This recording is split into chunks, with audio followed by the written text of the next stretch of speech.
नमस्कार दोस्तों और प्यारे स्टूडेंट्स, आप सुन रहे हैं विश्वनाथ ताम्रकार को, सहायक प्राध्यापक कंप्यूटर साइंस संत गुरु घासीदास महाविद्यालय कुरुद। और हम ये 4th वीडियो लेक्चर है फाइल हैंडलिंग का, BCA first year programming in C file handling. तो आज के वीडियो में जो टॉपिक्स हम कवर करने जा रहे हैं वो ये सारे हैं, आपके सामने हैं स्क्रीन पर। File read, program to explain file read function, F write function, program to explain F write function, F tell function, rewind function, program to explain F tell and rewind function, F flush function and program to explain F flush function. और अगर time होता है तो हम error handling, F error, ये programs भी discuss करेंगे। तो चलते हैं हम लोग पहले टॉपिक पर, एफ रीड फंक्शन। तो डेफिनेशन देखते हैं, एफ रीड फंक्शन करता क्या है। तो F read function is used to read a specific number of equal sized data items from an input stream into a block। input stream की बात यहाँ पे हो रही है। stream मतलब जहाँ से डेटा फ्लो होता है, जहाँ से डेटा या तो इनपुट के लिए फ्लो हो रहा हो या आउटपुट के लिए। तो यहाँ पे हम फाइल स्ट्रीम की बात कर रहे हैं, ठीक है। तो यहाँ पर specific number of equal size data item हम रीड करते हैं, जितने number of data items read करना है वो।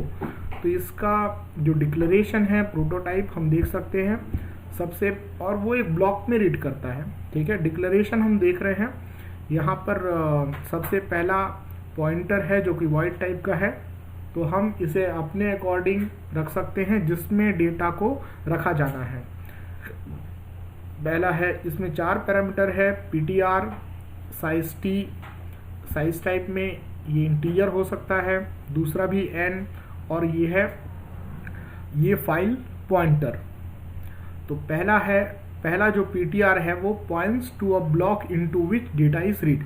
डेटा रीड करने के बाद जिस भी मेमोरी एरिया, मेमोरी ब्लॉक में या एरे में डेटा को रखना हो, उसका एड्रेस इस पॉइंटर वेरिएबल की सहायता से दिया जाता है। और जो साइज दिख रहा है ये length of each data item in bytes. तो डेटा आइटम, जितने डेटा आइटम्स हम रीड करना चाहते हैं उसके एक सिंगल डेटा आइटम की साइज हमको यहाँ पे as a second argument pass करना होता है। थर्ड आर्ग्यूमेंट जो कि n है, ये है नंबर ऑफ आइटम्स रीड, जितने नंबर ऑफ आइटम्स हमको रीड करना है वो। और लास्ट आइटम है स्ट्रीम, जो कि फाइल स्ट्रीम है, अभी हम रीड के लिए यूज कर रहे हैं, तो फाइल इनपुट स्ट्रीम, और ये है फाइल का पॉइंटर। तो टोटल नंबर ऑफ बाइट्स जो रीड होंगे वो होंगे n इंटू साइज, यहाँ पे n number of items to be read, और साइज जो है हर आइटम का वो साइज डिनोट करता है।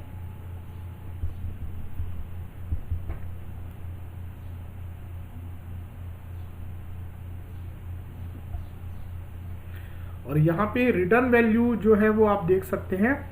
अगर सक्सेस होता है तो F read returns number of items actually read, जितने नंबर ऑफ आइटम्स वो रीड करता है वो रिटर्न करता है, ना कि बाइट। यहाँ पे वो n हो सकता है पॉसिबल वैल्यू इसकी। और अगर एरर आता है तो सॉर्ट ऑफ काउंट ये रिटर्न करता है। और इसी के साथ हम जो अभी एफ रीड वाले प्रोग्राम में देखेंगे तो उसमें एफ राइट फंक्शन का भी यूज है, इसीलिए हम एफ राइट फंक्शन को भी देख रहे हैं। ये सिमिलर है एफ रीड फंक्शन की तरह ही, जैसे उसमें रीड ऑपरेशन किया जाता है इक्वल साइज बाइट्स के, वैसे यहाँ पे राइट ऑपरेशन किया जाता है। डेफिनेशन देख सकते हैं, F write writes a specified number of equal sized data items to an output. और ये आउटपुट कहने का मतलब यहाँ पे टू अ आउटपुट फाइल, जिस फाइल में लिखना है वहां पर। यहाँ डिक्लेरेशन आप देख सकते हैं, ये इसका प्रोटोटाइप है।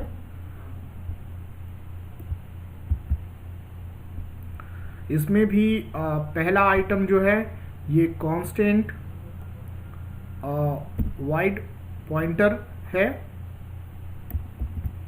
और जो दूसरा आइटम है वो साइज है, और तीसरा item n number of equal size bytes, और चौथा है फाइल स्ट्रीम जो कि सेम है एफ रीड के समान। फिर भी इसके बारे में फिर से एक बार बता देते हैं। PTR points to an object, points to any object, the data item, the data return begins at PTR। जहाँ से जो डेटा राइट करना है उसका बिगनिंग एड्रेस वहाँ पर हमें देना होता है। और साइज डिनोट करता है लेंथ ऑफ ईच आइटम, जो हर आइटम है उसकी लेंथ कितनी है। और n बताता है कि number of data items to be appended, मतलब नंबर ऑफ डेटा आइटम जो कि हमें वहाँ लिखना है फाइल पे। और स्ट्रीम जो कि फाइल स्ट्रीम है जहाँ पर हमें डेटा को लिखना होता है। तो total number of bytes return जो कि है वो है n इंटू साइज, और इसकी रिटर्न वैल्यू जो होता है वो हम बताते हैं। अगर ये सक्सेसफुली रन होता है तो returns number of items actually return, जो नंबर ऑफ आइटम्स वो राइट करता है फाइल में वो रिटर्न करता है। अगर एरर होता है तो अ शॉर्ट ऑफ काउंट वो रिटर्न करता है। तो हम ये पहला प्रोग्राम आप देख रहे हैं, ये सारे प्रोग्राम एग्जीक्यूटेड प्रोग्राम है। तो इस प्रोग्राम में हम बस एक डेटा राइट करेंगे और उसे fread फंक्शन की सहायता से रीड करेंगे, fwrite फंक्शन की सहायता से राइट करेंगे। एक सैम्पल प्रोग्राम है। तो यहाँ पे हमने इंट रिटर्न किया, ये मेन फंक्शन हम स्टार्ट कर रहे हैं। पहले हमने फाइल स्ट्रीम नाम से एक फाइल का पॉइंटर वेरिएबल डिक्लेयर किया है। एक कैरेक्टर एरे MSG नाम से हमने बनाया है और उसको हमने दिस इज टेस्ट से इनिशियलाइज किया है, और ये डबल कोटेशन के अंदर है, उसके बाद सेमीकोलन लगा हुआ है। और एक और हमने कैरेक्टर एरे लिया हुआ है BUF नाम से, और उसकी साइज हमने दी है 20। तो हम यहाँ पे fopen फंक्शन की सहायता से dummy.fil फाइल ओपन कर रहे हैं और इसे W+ मोड में ओपन कर रहे हैं, मतलब इसमें हम डेटा राइट करेंगे और उसके बाद रीड भी कर सकते हैं। और यहाँ पे ये इक्वल टू नल किया गया है। अगर फाइल सक्सेसफुली ओपन नहीं होती है तो नल रिटर्न करता है, और अगर फाइल सक्सेसफुली ओपन नहीं होगी तो फिर हम ये प्रोग्राम से बाहर आ जाएंगे। अब ये fwrite फंक्शन का हम यहाँ पे इस्तेमाल कर रहे हैं। तो मैसेज जिसमें दिस इज टेस्ट लिखा हुआ है वो हम मैसेज यहाँ पे दे रहे हैं। ये पॉइंटर है, एक्चुअल में आपको पता होगा कि एरे का नाम उसके बिगनिंग एड्रेस या पॉइंटर को रिप्रेजेंट करता है। यहाँ पे हम लेंथ बता रहे हैं, कितने उसकी साइज है वो लिखना है strlen, और ये strlen लेंथ फाइंड आउट करता है किसी भी मैसेज का। और यहाँ पे +1 है, तो +1 यहाँ पे इसलिए दिया गया क्योंकि स्ट्रिंग का जो एंड होता है वो /0 से होता है, और /0 मैसेज जो भी स्ट्रिंग होता है उस पर काउंट नहीं होता है, इसीलिए हमने +1 यहाँ पे किया हुआ है। और यहाँ पे 1 दिया है क्योंकि हमें एक ही बार वो डेटा राइट करना है ना, एक ही है वो मैसेज को एक ही बार लिखना है इसीलिए। और यहाँ पे हमने स्ट्रीम दिया है जो कि फाइल स्ट्रीम, जिस फाइल में हमको राइट करना है उस फाइल का पॉइंटर है। अब यहाँ पर हम एक fseek फंक्शन का इस्तेमाल कर रहे हैं। fseek फंक्शन की सहायता से हम हम जो फाइल पॉइंटर होता है उसे मूव करा सकते हैं किसी भी लोकेशन पे। यहाँ पे हम जो है fseek सेट का उपयोग कर रहे हैं, जो कि बिगनिंग के लिए यूज़ किया जाता है, और हमने पास किया है 0। तो हमारा फाइल पॉइंटर जो है फाइल के बिगनिंग पे पहुंच जाएगा, मतलब दिस जहाँ पे लिखा होगा T बिगनिंग पोजीशन पे पहुंच जाएगा। और यहाँ पे हम fread फंक्शन की सहायता से रीडिंग का काम परफॉर्म कर रहे हैं। तो रीड करने के बाद डेटा कहाँ रखना है हमने यहाँ पे बता रहा है बफ, ये कि एक कैरेक्टर एरे है, तो जो भी डेटा रीड होगा वो बफ जो एरे है उसमें राइट कर दिया जाएगा। और यहाँ पे आप देख रहे हैं एलियन फंक्शन हम फिर से कॉल कर रहे हैं, और ये मैसेज की जो साइज है वो साइज हम यहाँ पे उतना ही डेटा हमको रीड करना है, और फिर +1 लगाया, +1 आपको पता है, फिर से हम स्ट्रिंग को एंड के लिए /0, तो उस /0 के लिए हमने यहाँ पे +1 किया है, और वो जो डेटा जो रीड करना है वो एक ही डेटा रीड करना है, एक ही fix number of bytes read करना है, इसीलिए हम यहाँ पे 1 लिखे हैं n की जगह पे। और स्ट्रीम जो आप देख रहे हैं ये फाइल का पॉइंटर है जहाँ से रीडिंग ऑपरेशन परफॉर्म करना है। और इसके बाद हम ये printf फंक्शन को कॉल कर रहे हैं, और %s हमने लिखा है वहाँ पे, और हम आर्ग्यूमेंट दे दिए हैं यहाँ पे बफ। तो बफ में जो भी रीड हुआ होगा वो यहाँ पे आ जाएगा, और printf फंक्शन की सहायता से ये स्क्रीन पर प्रिंट हो जाएगा, और fclose फंक्शन की सहायता से हम ये क्लोज कर लेंगे। तो इस तरह से फाइल क्लोज हो जाएगा, और फाइल में ये जो कंटेंट है वो दिस इज टेस्ट जो कि है वो लिखा जाएगा, आप उसे देख सकते हैं। अब इसी में एक और हम प्रोग्राम देखते हैं fwrite फंक्शन के लिए। इसमें भी आपने देखा था, और इस प्रोग्राम में भी आप एक बार और इसे देख सकते हैं। हम fwrite फंक्शन की सहायता से स्ट्रक्चर को भी राइट कर सकते हैं किसी भी फाइल पे। तो यहाँ पे हमने स्ट्रक्चर क्रिएट किया है माई स्ट्रक्चर के नाम से। 2 डेटा मेंबर हम यहाँ पे रखे हैं, int i और char ch, और ये स्ट्रक्चर हमने यहाँ पे क्लोज कर दिया सेमीकोलन लगा के। फिर ये मेन फाइल ओपन किया है, और फिर फाइल का पॉइंटर हमने डिक्लेयर किया है स्ट्रीम नाम से, और फिर ये स्ट्रक्चर का एक वेरिएबल हमने बनाया है struct my struct s नाम से। फिर हम ये fopen फंक्शन की सहायता से ओपन कर रहे हैं ये test.txt, और ये कि w मोड में हम इसे ओपन कर रहे हैं। और ये जो इक्वल टू हमने रखा हुआ है नल, ये बताता है कि अगर ये नल रिटर्न करेगा तो फिर file can not be open, ये मैसेज आके हम प्रोग्राम से बाहर हो जाएंगे। और अगर फाइल सक्सेसफुली ओपन होता है तो फिर हम इस स्ट्रक्चर वेरिएबल को इनिशियलाइज कर रहे हैं, इसमें हम डाल दे रहे हैं 0, फिर s.ch में हमने डाल दिया a, तो ये एक इंटीजर वाला जो i था उसमें हमने डाल दिया 0, और a में, और ch जो करेक्टर है उसमें हमने डाल दिया a। अब fwrite फंक्शन की सहायता से हम इसे राइट कर रहे हैं, ये स्ट्रक्चर है और इसे एड्रेस देना होता है, तो हमने यहाँ पे लगाया है एड्रेस ऑफ s। ये स्ट्रक्चर हमें राइट करना है, और स्ट्रक्चर की साइज हमने size of operator s size of use किया है, जिससे स्ट्रक्चर की साइज निकल जाएगी, वो पास हो जाएगा। और 1 यहाँ पे इसलिए दिए क्योंकि हमें एक ही डेटा आइटम राइट करना है, और स्ट्रीम ये उस फाइल का पॉइंटर है जिस फाइल में हमें डेटा राइट करना है। उसके बाद हम fclose फंक्शन की सहायता से फाइल को क्लोज कर ले रहे हैं, और जब आप ये प्रोग्राम रन करेंगे और एग्जीक्यूट करेंगे तो उसमें एक स्ट्रक्चर राइट हो जाएगा, और एक ऑब्जेक्ट के टर्म्स में, और वहाँ पे ये स्ट्रक्चर लिखा रहेगा, आप देख सकते हैं। और ये हमने fwrite फंक्शन देखा और fread फंक्शन देखा है सफलतापूर्वक। अब जो नेक्स्ट फंक्शन हम देख रहे हैं रिवाइंड, ये फंक्शन है रिवाइंड फंक्शन, और rewind function is used to reposition file pointer to stream's beginning. तो ये स्ट्रीम के बिगनिंग, यहाँ पे स्ट्रीम की बात हो रही, स्ट्रीम मतलब फाइल स्ट्रीम, तो फाइल के बिगनिंग पर पॉइंटर को सेट करने के लिए इसका उपयोग किया जाता है। जैसे हम फाइल के बिगनिंग से रीडिंग ऑपरेशन परफॉर्म करना चाहें, या अपेंडिंग ऑपरेशन या अपडेट ऑपरेशन परफॉर्म करना चाहें, तो हम इस फंक्शन का उपयोग करते हैं।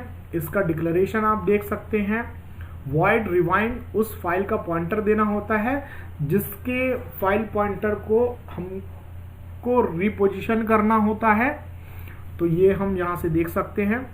और रिवाइंड फंक्शन fseek फंक्शन के इक्विवेलेंट होता है। तो fseek सेट में जैसे कि हम 0 पास कर देते हैं तो उसी के इक्विवेलेंट होता है ये बिगनिंग पर उसको सेट कर देता है। इसी के साथ तो रिवाइंड फंक्शन का उपयोग यही है कि फाइल पॉइंटर को स्ट्रीम्स के बिगनिंग पर सेट करने के लिए इसे यूज किया जाता है। हम प्रोग्राम के थ्रू आगे इसे देखेंगे। ftel फंक्शन है यहाँ पे। ftel फंक्शन भी जो है, ftel फंक्शन का इस्तेमाल is use to get the current file pointer position. तो फाइल पॉइंटर के करंट पोजीशन को जानने के लिए हम ftel फंक्शन का उपयोग करते हैं। और ftel फंक्शन में आर्गुमेंट ये लॉन्ग रिटर्न करता है और आर्गुमेंट के रूप में हम इसे उस फाइल का पॉइंटर पास करते हैं जिसके फाइल पॉइंटर की पोजीशन हम देखना चाहते हैं। यहाँ पे फाइल पॉइंटर पोजीशन कहने का मतलब होता है कि जहां से फाइल के कंटेंट की पोजीशन, और यहाँ पे अगर ये सक्सेस होता है तो returns the current file pointer की पोजीशन रिटर्न करता है, और अगर ये अनसक्सेसफुल होता है एरर की पोजीशन पे, ये -1 रिटर्न करता है। अब एक प्रोग्राम देख रहे हैं जिस प्रोग्राम में हम रिवाइंड फंक्शन और ftel फंक्शन दोनों का यूज हम देखेंगे।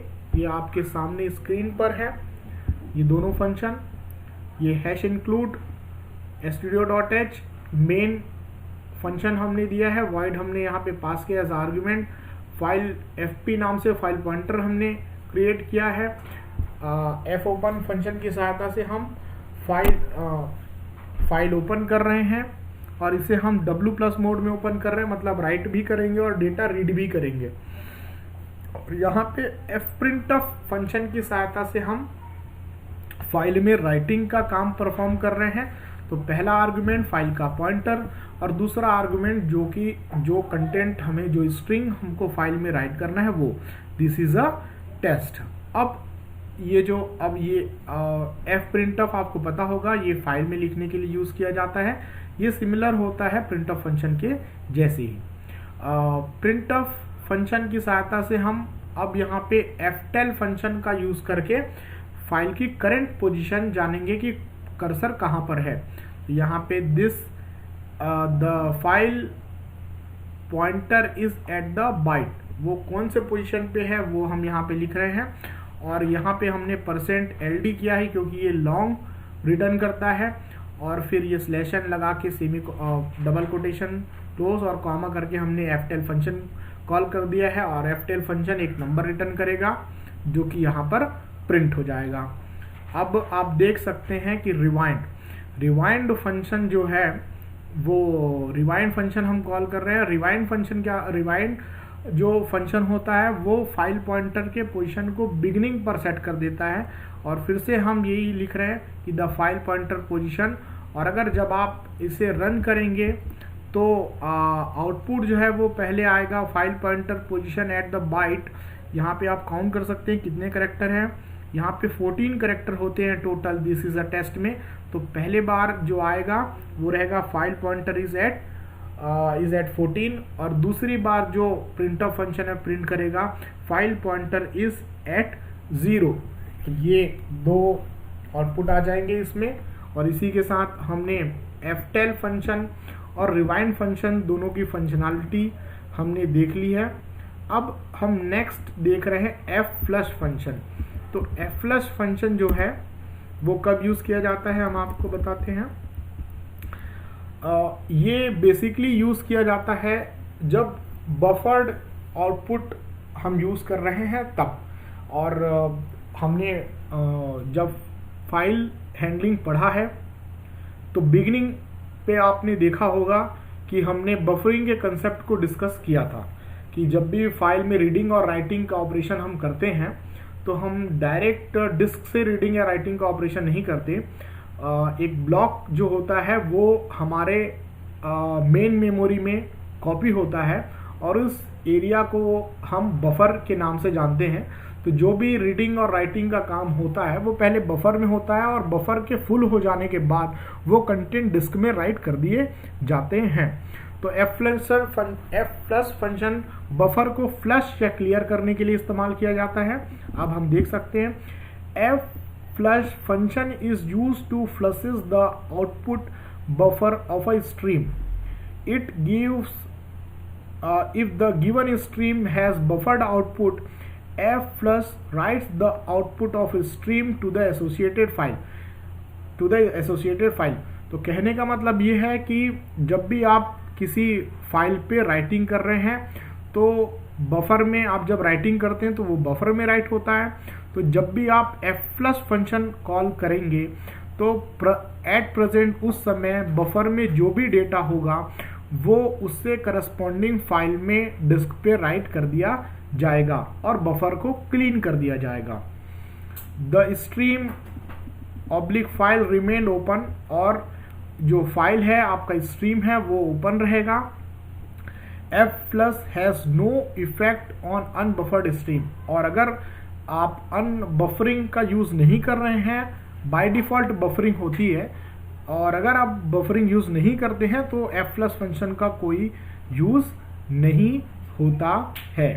तो ये एक हम छोटा सा एग्जांपल देख लेते हैं। डिक्लेरेशन आप देख सकते हैं, ये इंट रिटर्न करता है f+ फंक्शन, और इसे उस फाइल का पॉइंटर पास करना होता है जिसके कंटेंट को हमें फ्लश करना होता है। ये सक्सेसफुल होने पर ये 0 रिटर्न करता है, और एरर की स्थिति में ये एंड ऑफ फाइल रिटर्न करता है। एक छोटा सा प्रोग्राम आपके सामने हम देख रहे हैं जो कि जिससे हम इससे एक्सप्लेन कर पाएंगे। हम यहाँ पर string.h, studio.h, conio.h, i.h header files include कर रहे हैं। ये आपको पता ही है स्ट्रीम हम क्यों यूज़ करते हैं। फाइल स्ट्रीम, ये इसमें करेक्टर में हम msg एक करेक्टर एरे ले रहे हैं जिसपे हमने दिस इज अ टेस्ट हमने टाइप किया है। एक फाइल ओपन कर रहे हैं dummy.fill नाम से, राइट मोड में ओपन कर रहे हैं fopen फंक्शन की सहायता से, और फिर हम ये fwrite फंक्शन का इस्तेमाल कर रहे हैं जो मैसेज में जो भी कंटेंट है उसे फाइल पर लिखने के लिए, और clr scr फंक्शन से हम स्क्रीन क्लियर करा दे रहे हैं, और press any key to flush the dummy, ये हम एक ने मैसेज दिया है, getch फंक्शन यूज़ किया है। ये स्क्रीन को होल्ड करता है, जब तक आप कोई की प्रेस नहीं करेंगे तब तक f+ फंक्शन जो है वो कॉल नहीं होगा, और जैसे ही आप कोई की प्रेस करते हैं f+ फंक्शन कॉल होगा।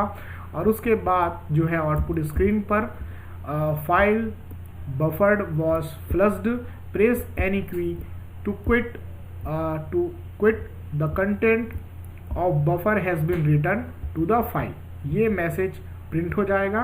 तो कुछ नहीं है इस प्रोग्राम में, दिस इज टेस्ट जो कि बफर में है। जैसे ही आप f+ फंक्शन कॉल होता है वो वहाँ पे जो कंटेंट है वो फाइल में राइट हो जाएंगे और बफर जो है वो क्लीन हो जाएगा।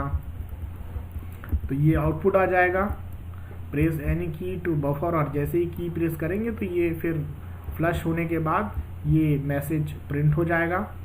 तो बाकी के टॉपिक हम नेक्स्ट क्लास में डिस्कस करेंगे। ये 4th लेक्चर था फाइल हैंडलिंग का। तो मुझे लगता है आप लोगों को बहुत अच्छे से समझ में आया होगा। धन्यवाद।